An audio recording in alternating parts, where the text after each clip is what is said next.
ସୁନା ଗ୍ରାହକଙ୍କ ପାଇଁ ଖୁସି ଖବର।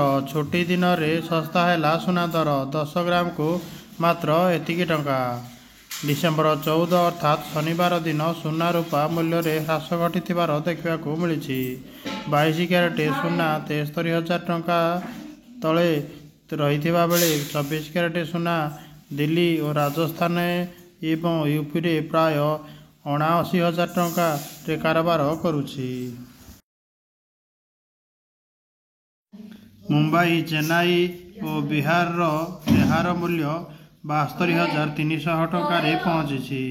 ଏଥିସହିତ ରୂପା ମୂଲ୍ୟ 3,000 ଟଙ୍କା ହ୍ରାସ ପାଇଛି। ସୁନା ମୂଲ୍ୟରେ କ୍ରମାଗତ ବୃଦ୍ଧି ପରେ ଆଜି ସାମାନ୍ୟ କମିଛି ମୂଲ୍ୟ। ଶନିବାର ଦିନ ସୁନାର ମୂଲ୍ୟ 500 ଟଙ୍କା ହ୍ରାସ ପାଇଛି। 22 କ୍ୟାରେଟ୍ ସୁନା ମୂଲ୍ୟ 73,000 ଟଙ୍କା ଖସି ଆସିଛି।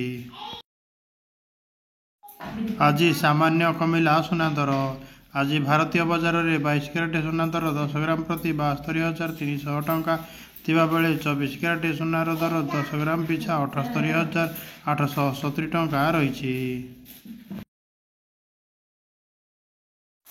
ସେହିପରି ଭୁବନେଶ୍ୱରରେ 22 କ୍ୟାରେଟ୍ ସୁନାର ଦର 72,300 ଟଙ୍କାରେ ପହଞ୍ଚିଥିବା ବେଳେ 24 କ୍ୟାରେଟ୍ ସୁନାର ଦର 78,870 ଟଙ୍କାରେ ବେପାର ଚାଲିଛି।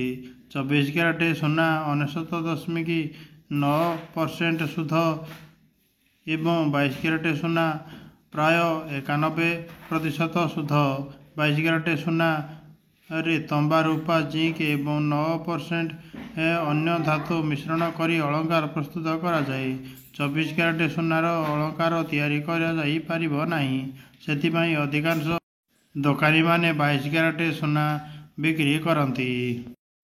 ମୁମ୍ବାଇରେ ସୁନାର ମୂଲ୍ୟ 22 କ୍ୟାରେଟ୍ ଓ 24 କ୍ୟାରେଟ୍ 72,300 ଟଙ୍କା ଏବଂ 78,870 ଟଙ୍କା ରେକର୍ଡ କରାଯାଇଛି। ନୂଆଦିଲ୍ଲୀରେ 72,450 ଟଙ୍କା ଏବଂ 79,020 ଟଙ୍କା ରେକର୍ଡ କରାଯାଇଛି।